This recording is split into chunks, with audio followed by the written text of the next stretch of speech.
देखेंगे और business law का सेकंड चैप्टर जो है the sale of goods act का सेकंड यूनिट है condition and warranties. The sale of goods act unit second condition and warranties for CA foundation. Stipulation with reference to good. Condition, warranty. What is condition? Condition is essential to main purpose of the contract. आप जिस के लिए contract कर रहे हैं उसका main purpose जो होता है वो कंडीशन कहलाता है। वारंटी क्या है? Warranty is a collateral to the main purpose of the contract. Warranty is collateral to the main purpose of the contract. Okay, what if breach in condition? Breach, अगर condition का breach होता है तो क्या होगा? Contract को repudiate किया जा सकता है। कॉन्ट्रैक्ट क्या हो सकता है? खत्म हो सकता है। You can repudiate the contract. But warranty में अगर ब्रीच होता है तब आप कॉन्ट्रैक्ट को ख़त्म नहीं कर सकते, कॉन्ट्रैक्ट को रेपुडिएट नहीं कर सकते। आप सिर्फ ब्रीच जो भी हुआ है आप उसके डैमेजेस को क्लेम कर सकते हैं। आप बोल सकते हैं कि मुझे जितना का डैमेज हुआ है आप मुझे उतना रिकवर करें। ओके,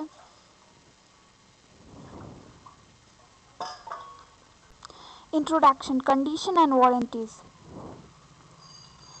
सेक्शन 12 क्या कहता है कंडीशन और वारंटी को लेके? A stipulation in a contract of sale with reference to good which are the subject thereof may be condition और अ वारंटी। तो कॉन्ट्रैक्ट ऑफ सेल में जो भी जिस टॉपिक पे जो भी हम एक सब्जेक्ट को लेके कॉन्ट्रैक्ट फॉर्म करते हैं वो या तो कंडीशन होता है या तो वारंटी होता है। कंडीशन क्या है? Essential to the main purpose of the contract. एक मेन पर्पस है कॉन्ट्रैक्ट का। अगर इसमें ब्रीच होता है तो राइट है कि आप कॉन्ट्रैक्ट को रेपुडिएट कर सकते हैं, आप कॉन्ट्रैक्ट को ख़त्म कर सकते हैं। ये कौन कहता है? सेक्शन 12 का सब सेक्शन 2 बोलता है। एक एग्जाम्पल देखिए, P wants to purchase a car from Q which have a mileage of 20 kilometer. Q pointing at a particular vehicle says the car will suit you. Later P buys a car but find out later this car only has top mileage of 15. Simple सा language में बताता है कि P एक car purchase करना चाहता है Q से जिसका माइलेज कम से कम 20 किलोमीटर पर लीटर दे। तो वो क्या करता है? Q एक कार बताता है उसको जिसका माइलेज कितना है? 15 किलो एक कार बताता है। तो P क्या करता है? उस कार को खरीद लेता है, जो बाद में पता लगता है कि उस कार का टॉप माइलेज क्या है? 15 किलोमीटर पर लीटर है। तो यहाँ पे कंडीशन में ब्रीच हुआ है। जिसके लिए P चाहता था वो एक कंडीशन रखा था कि मुझे 20 किलोमीटर चलने वाली कार चाहिए पर लीटर ऑयल में। तो यहाँ पे कंडीशन में ब्रीच हुआ है, इसका मतलब कि वो कॉन्ट्रैक्ट को यहाँ पे ख़त्म कर सकता है। वारंटी क्या? Warranty is a stipulation collateral to the main purpose of the contract the breach of which give rise to a claim for damage but not a right to reject the goods and treat the good as repudiated. अगर warranty में यहाँ पे breach होती है, for example यहाँ पे राम एक श्याम से कंसल्ट करता है जो एक मोटर डीलर है कि मुझे एक टूरिंग पर्पस के लिए क्या चाहिए? एक कार चाहिए। तो श्याम उसे क्या सजेस्ट करता है कि आप मारुति ले लो, मारुति बहुत अच्छी कार है टूरिंग पर्पस के लिए। तो उसके अनुसार क्या करता है? राम उसे मारुति खरीद लेता है। लेकिन बाद में पता चलता है कि एकदम बेकार कार है, एकदम टूरिंग पर्पस के लिए अच्छी नहीं है। तो इसमें क्या हुआ है? इस केस में क्या हुआ है कि वो कंडीशन का ब्रीच हुआ है। ओके, तो यहाँ पे क्या हो सकता है? रेपुडिएट हो सकता है। यहाँ पे राम ने श्याम को बोला कि मुझे टूरिंग पर्पस के लिए कार चाहिए और श्याम ने उसे मारुति बताया जो कि एकदम सुटेबल नहीं है। तो यहाँ पे कंडीशन में ब्रीच हुआ है। So it is so vital that its non-fulfillment defeats the very purpose for which Ram purchased the car. So Ram is therefore entitled to reject the car and have refund the price. तो यहाँ पे राम को right है कि वो car को reject करे और यहाँ पे अपना प्राइस रिफंड करे। लेकिन राम ने मारुति कार एक शोरूम से लिया, उसके बाद कुछ गारंटी थे 1 साल के लिए। तो यहाँ पे क्या हुआ? उसका हॉर्न जो है, हॉर्न काम करना कुछ समय के बाद बंद कर दिया। Okay, Ram find that the horn of car is not working here the case he can not terminate the contract. तो इस केस में राम नहीं बोल सकता कि आप अपना कार रखो, मुझे नहीं चाहिए, अच्छी कार नहीं, ऐसा नहीं बोल सकता, क्योंकि यहाँ पे क्या हुआ है, कंडीशन का ब्रीच नहीं हुआ, यहाँ पे वारंटी का ब्रीच हुआ है। ओके, हॉर्न अगर ख़राब है तो आप मैन्युफैक्चरर को दीजिए, वो आपको रिपेयर करके वापस या रिप्लेस करके आपको देगा। यहाँ पे आप कॉन्ट्रैक्ट को टर्मिनेट बिल्कुल नहीं कर सकते, आप you have no right to repudiate the contract. Okay, आप सिर्फ क्या कर सकते हैं, आप डैमेज को क्लेम कर सकते हैं, आप नया हॉर्न लगवा सकते हैं। तो ये क्या हो गया, हमारा वारंटी हो गया। सेम बात है जो हम लोग डिस्कस कर चुके, condition essential to main purpose of contract, warranty collateral to main purpose. Condition, you can repudiate the contract if a breach happen. Claim for damage only in the case of breach. Breach of condition may be treated as breach of warranty. अगर condition में कोई breach होता है तो उसे warranty के breach में भी समझा जाएगा, लेकिन वारंटी में अगर ब्रीच होता है तो उसे कंडीशन का ब्रीच नहीं समझा जाएगा। उसके बाद है कि when condition to be treated as warranty, ये कौन बोलता है, सेक्शन 13 बोलता है। सेक्शन 13 क्या बोलता है कि कब कंडीशन का ब्रीच वारंटी का ब्रीच माना जा सकता है। तो आइए देखते हैं। Where the buyer altogether waive the performance of the condition, जब बायर खुद अपनी मर्जी से बोलता है कि अगर कंडीशन में ब्रीच हुआ है तो हम कॉन्ट्रैक्ट को, जो कॉन्ट्रैक्ट है उसको हम रेपुडिएट नहीं करेंगे, उससे हम ख़त्म नहीं करेंगे, आप सिर्फ हमें डैमेज क्लेम कर दीजिए, आप मुझे जितना का डैमेज हुआ आप मुझे रिकवर कर दीजिए उतना। Okay, where the buyer elect to treat the breach of condition as one of a breach of warranty. Okay, तो यहाँ पे भी सेम बात है कि ब्रीच ऑफ कंडीशन का अगर होता है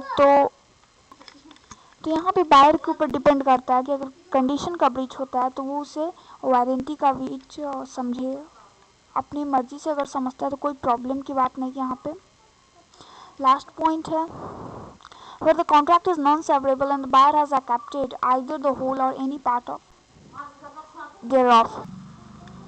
तो जब कॉन्ट्रैक्ट नॉन सेवरेबल है और बायर उस गुड्स का कुछ हिस्सा या एनी पार्ट अगर वो यूज़ कर चुका है, यूज़ में ला चुका है, तब भी वो कॉन्ट्रैक्ट रेपुडिएट नहीं हो पाएगा, उससे आप ब्रीच ऑफ वारंटी बस मान सकते हैं। और where the fulfilment of any condition of warranty is excused by law by reason of impossibility और अदरवाइज, तो अगर कोई भी फुलफिलमेंट जो है वो लॉ की तरफ से अगर वो बताया जा रहा है कि इम्पॉसिबिलिटी है करना या और भी कुछ कारण, तो तब भी वो कॉन्ट्रैक्ट रेपुडिएट नहीं हो पाएगा। Express and implied condition. Okay, तो कुछ कंडीशन जो होते हैं जो हम बताते हैं, फॉर एग्जांपल हम कोई शॉप में गए, मुझे कोई मोबाइल चाहिए, तो हम कुछ फंक्शंस बताएंगे कि इतने जीबी का मतलब स्पेस होना चाहिए, एक अच्छी मेमोरी होनी चाहिए, अच्छा स्क्रीन होना चाहिए, प्रॉपर फंक्शन होना चाहिए। और इम्प्लाइड कंडीशन होता है जो बताया नहीं जाता, ये हो गया एक्सप्रेस। एक्सप्रेस हम जो किए कि मुझे ऐसा चाहिए और इतने प्राइस पे चाहिए, तो वो क्या हो गया, एक्सप्रेस हो गया। और इम्प्लाइड में क्या होता है, इम्प्लाइड में बताया नहीं जाता है, बस इम्प्लीकेशन के थ्रू वो होता है। Condition and warranties may be either express or implied. They are expressed when the terms of contract expressly state them, but they are implied when not being expressly provided for. Implied conditions are incorporated by the law of in the contract of sale. Implied condition क्या है, incorporated by law है, वो law में ये सब होना ही चाहिए, आप बताएं या ना बताएं। उसके बाद है implied condition which are presumed by law to be present in the contract. It should be noted that an implied condition may be negated or waived by an express agreement. Implied condition में क्या क्या आता है, condition as to title, sale by sample, condition as to quality or fitness, condition as to wholesomeness, condition as to description, sell by sample as well by description, and condition as to merchantability. Okay, condition as to title. What is condition as to title? In every contract of sale, and there is an agreement to contrary the first implied condition on the part of the seller is that. तो condition as to title क्या है कि जो आपको कुछ cell कर रहा है तो उसके पास ये राइट है कि नहीं सेल करने का, वो गुड्स उसका है कि नहीं, वो गुड्स का ओनर है कि नहीं, ये कंडीशन एज टू टाइटल बताता है। In the case of an agreement to sell, he will have right to sell the goods at the time when the property is to pass. तो condition as to title means owner of goods. Sell by description. Where there is contract of sale by description, there is an implied condition that the goods shall correspond with the description. अगर आपको कोई seller है, अगर आपके पास आया और बताया कि मेरे पास एक कार है जो और बहुत अच्छी कंडीशन में है, 30 का माइलेज देती है और कहीं से भी कोई प्रॉब्लम नहीं है, तो वो क्या किया, वो आपको एक डिस्क्रिप्शन दिया, आपको बताया गुड्स के बारे में। पर सेल बाय डिस्क्रिप्शन पर सच में अगर वैसा है कि नहीं, ये हम बोलता है सेल बाय डिस्क्रिप्शन। आपने जैसा बताया गुड्स को वैसा ही होना चाहिए, इससे हम क्या बोलेंगे, सेल बाय डिस्क्रिप्शन, जो सेक्शन 15 बताता है।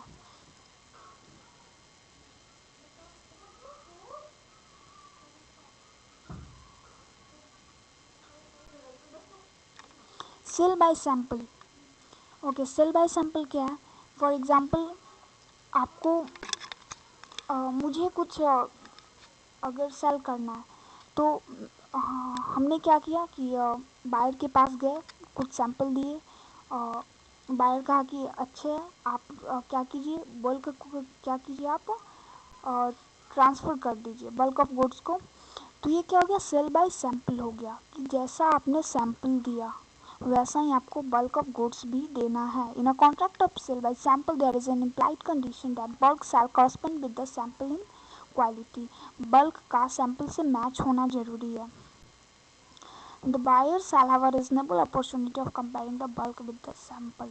बायर के पास क्या है, एक रीजनेबल अपॉर्चुनिटी है कि बल्क और सैंपल को वो कंपेयर करे।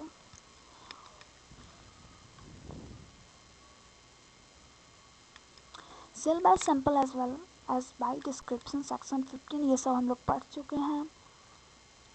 कंडीशन एज टू क्वालिटी और फिटनेस, तो गुड्स का क्या क्वालिटी है, क्या फिटनेस है, तो ये सब क्वालिटी और फिटनेस क्या होना चाहिए, गुड्स का सही होना चाहिए और कंडीशन में होना चाहिए।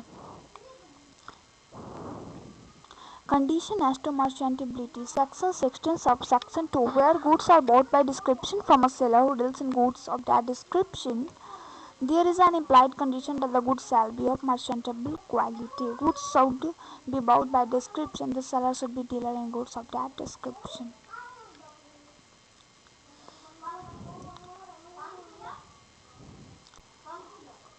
ओके, बाकी का पार्ट हम लोग नेक्स्ट वीडियो में करेंगे इस यूनिट का। And thank you friends for watching and keep watching. Thank you.